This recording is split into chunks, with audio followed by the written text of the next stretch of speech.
C'est quoi notre singularité? Parce que ce discours, il est bien beau, mais... C'est une bonne remarque. En fait, nous, ce dont on s'est aperçu avec Nicolas sur différents projets de transformation, c'est qu'il fallait être concret. En fait, la singularité, c'est de mettre les mains dans le cambouis, c'est mettre la main dans le moteur. Et c'est ce que l'on a remarqué, et c'est quelque part aider le client à élaborer des plans de transformation concrets, et à partir d'une méthode extrêmement agile, d'être capable de pouvoir implémenter d'une manière agile toutes ces transformations. Mais Didier, tous, ils disent ça. Donc... Mais tous ne le font pas. Alors aujourd'hui, nous, on bâtit un écosystème, donc ce qui est différent. On ne vend pas du conseil, on vend de la création et du résultat. Et on vend de l'innovation. Donc, on n'est pas là pour vendre du conseil, on n'est pas là pour conseiller les gens sur telle ou telle technologie.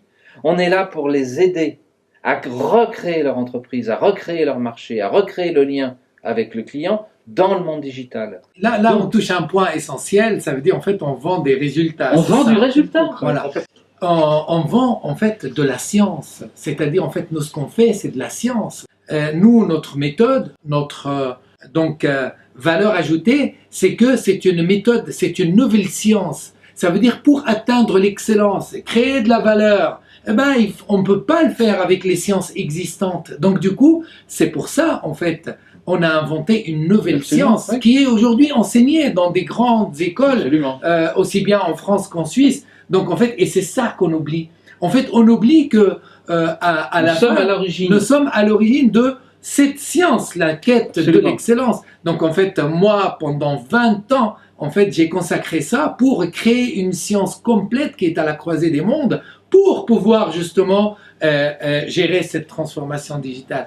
Donc en fait, je vous ai challengé, mais en fait, en général, c'est un phénomène très classique que l'expert, en fait, ne met pas en valeur sa science. Absolument. Parce qu'un expert, c'est de la science et de l'expérience.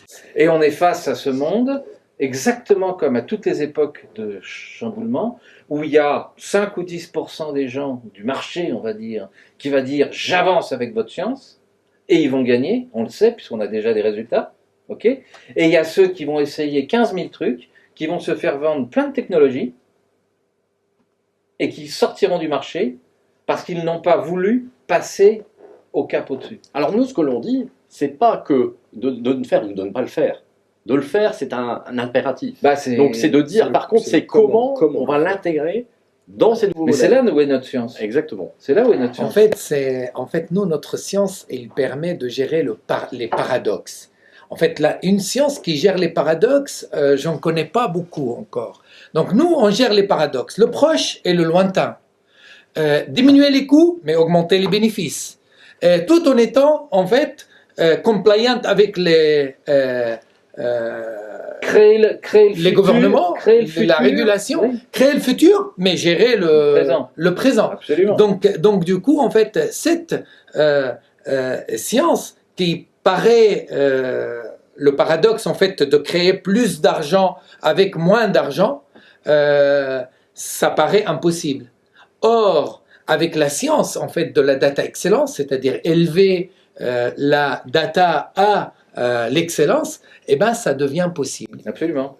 Puisque, en fait, nous ne sommes plus dans une addition de données et de data, nous sommes dans, on va reprendre un peu une phrase de la physique quantique, c'est que la somme des data est plus importante que le seul nombre des data.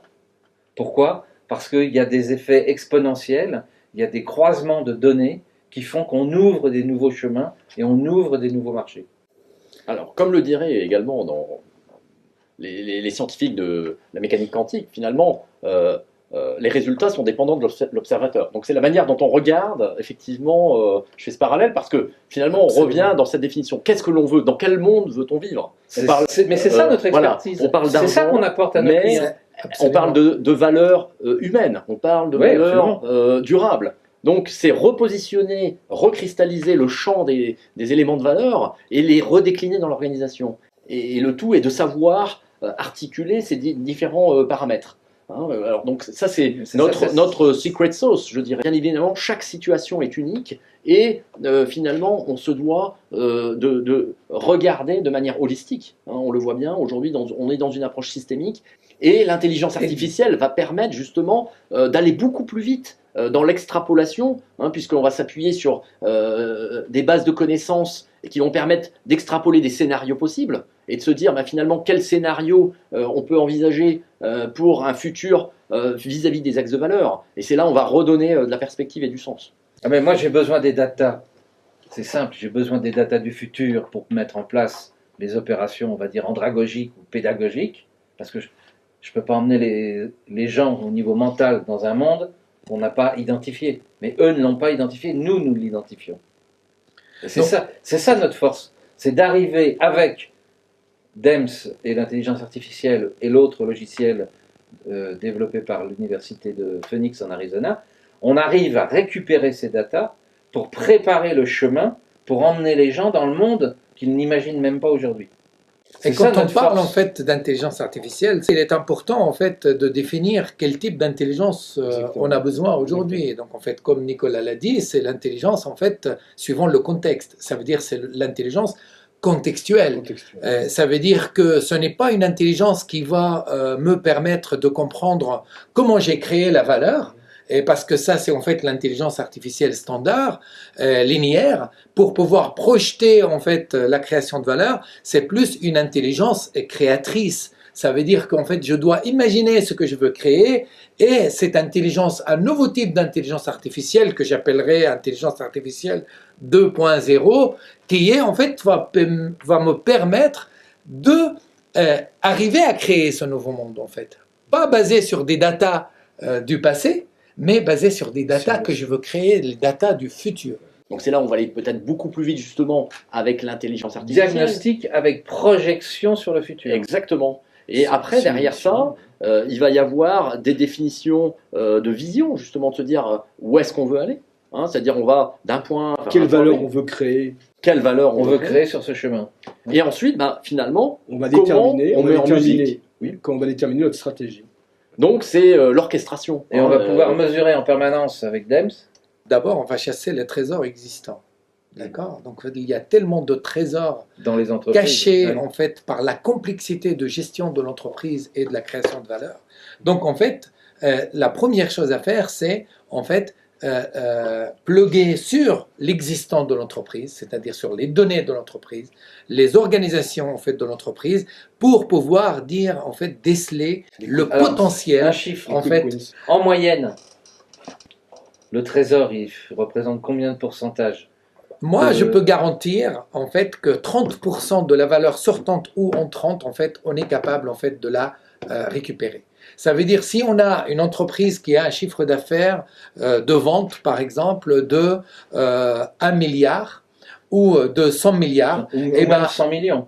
Ou de 100 millions, voilà. Donc en fait, 30% de cette valeur, on est capable de la récupérer tout de suite. Ça veut dire en fait que on est capable de savoir que cette valeur-là ne va pas pouvoir être créée comme il faut. Donc on pourra en fait ajuster les variables et les paramètres d'aujourd'hui pour pouvoir en fait la créer.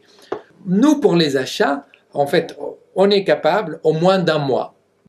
Plugger en fait notre logiciel sur vos achats, vos données achats, et vous montrer au minimum 40% de corruption dans la valeur de vos achats. Alors, et ces 40%, c'est à vous de... Corruption, ça veut dire en fait parce que c'est mal vu en ce moment, ce mot-là. Peut-être, mais en fait, c'est quoi la corruption? La corruption, c'est de générer de la valeur, d'utiliser de la valeur en dehors des règles. D'accord? Donc c'est ça la corruption, en dehors des règles acceptées par la communauté. D'accord? Donc quand on dit en fait une valeur d'achat corrompue, ça veut dire qu'on annonce des règles d'achat ou des règles de création de valeur, alors que en fait nos données nous disent qu'il y a des usages en fait ou des transactions qui ne sont pas néfastes. Voilà, qui sont néfastes. Bah, nous on l'a vu, Didier, notamment à gérer un programme stratégique chez un grand acteur que je ne vais pas citer, mais pour revoir tout le portefeuille de projets, hein, il y a une centaine, plus d'une centaine de projets, et de voir la perte de valeur sur la gestion d'un portefeuille projet. Par rapport aux réelles valeurs, quelle est l'énergie que l'entreprise dépense par rapport aux vraies valeurs. Ça, c'est un autre point qui est très important, qui est en fait l'énergie dépensée. Donc, il y a l'énergie dépensée qu'on est en fait capable de réduire en fait au minimum, c'est-à-dire le strict minimum d'énergie qu'il faut pour créer de la valeur. Mais la deuxième chose, c'est assainir cette valeur. C'est-à-dire cette valeur, elle doit être la valeur quantifiable, elle doit être créée suivant les valeurs de l'entreprise. Ça, c'est un chantier qui est presque plus long que la mise en place d'un plan de digitalisation. Parce que pour faire avancer une entreprise en termes de culture, en termes de réflexes, sur le plan d'un certain nombre de valeurs, et si l'entreprise n'est pas là, ça veut dire que du haut en bas, on a un problème de comportement, on a un problème d'exemplarité, mais on a surtout et avant tout un problème de culture générale. C'est-à-dire que c'est la culture générale de chaque individu qui permet d'enrichir le champ de conscience, qui permet de leur faire prendre conscience et de leur faire comprendre du chemin qu'on va prendre et du résultat qu'on va obtenir pour le bénéfice de chacun et de tous. Et ça, c'est un point très très important. Les gens ne sont pas malhonnêtes par défaut. Non, absolument pas. Les gens, ils sont en général honnêtes par défaut. Par contre, c'est tellement complexe et c'est tellement opaque le processus de création de valeur que les gens ne savent pas, en fait, quand ils transgressent une règle, ils ne savent pas qu'ils sont en train de transgresser une règle. Il est plus règle. facile d'être un délinquant que d'être un créatif, et même un créateur. En fait, pour moi, je pense que tout le problème, c'est ce que Didier a dit dès le départ, c'est que le temps s'accélère, on n'a plus le temps. Exactement. Donc, on n'est plus maître de notre temps, donc il faudra en fait des moyens pour pouvoir accélérer. Et la seule façon de pouvoir accélérer, c'est d'envisager le futur et d'être déjà dans le futur. Exactement. Et de démarrer dans le futur. Et de créer ce futur. Et comme ça, on gagne du temps. En fait, parce qu'on va agir sur le futur. Notre science, c'est de co-créer le futur, c'est de comprendre le futur à nos trois niveaux, au niveau humain, avec ce qu'il faut faire pour que les gens rentrent dans le futur, au niveau technologique et au niveau de la gestion et de la, j'allais dire, de la programmation des data. Alors, quelque part, l'idée, c'est voilà, d'orchestrer, hein, comme un chef d'orchestre finalement. On a les mesures, les partitions, et puis il y a des phases d'improvisation finalement. Hein, c'est là où l'émotion finalement arrive. C'est là où notre science et notre expertise jouent. Un bon chef d'orchestre, s'il perd une page de partition, soit il a mémorisé le morceau qui manque, soit il a un orchestre qui vit et qui joue tellement bien en symbiose qu'il va pouvoir rebondir dessus. Voilà, je vais parler de symbiose. En fait, pour moi, l'avantage est vraiment concurrentiel qu'on a en fait à avoir ces trois groupes en fait ensemble, c'est que ça agit en un.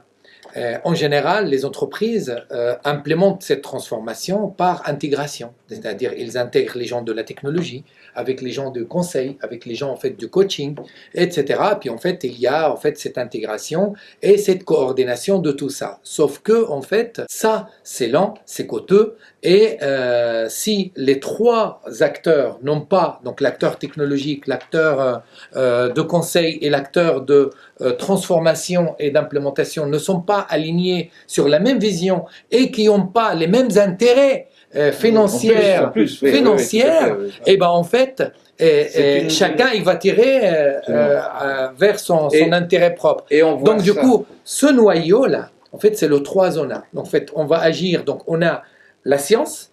Cette science là, en fait, elle a donné naissance à un produit, à un logiciel qui est là, qui est vrai.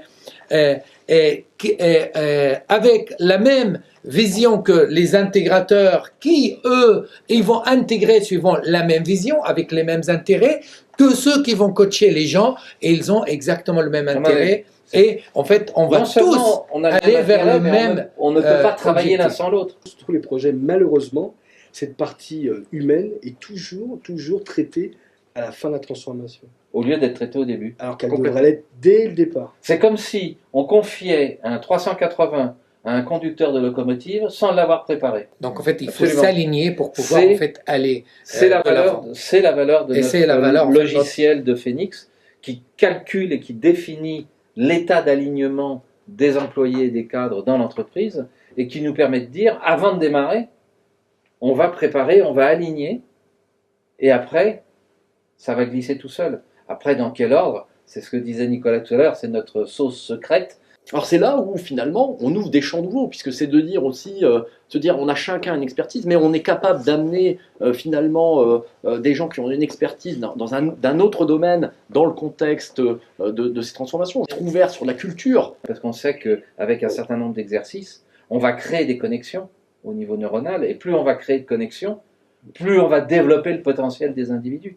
Et c'est pas avec des formations assis derrière un cahier avec des concepts, etc. On va créer ces connexions.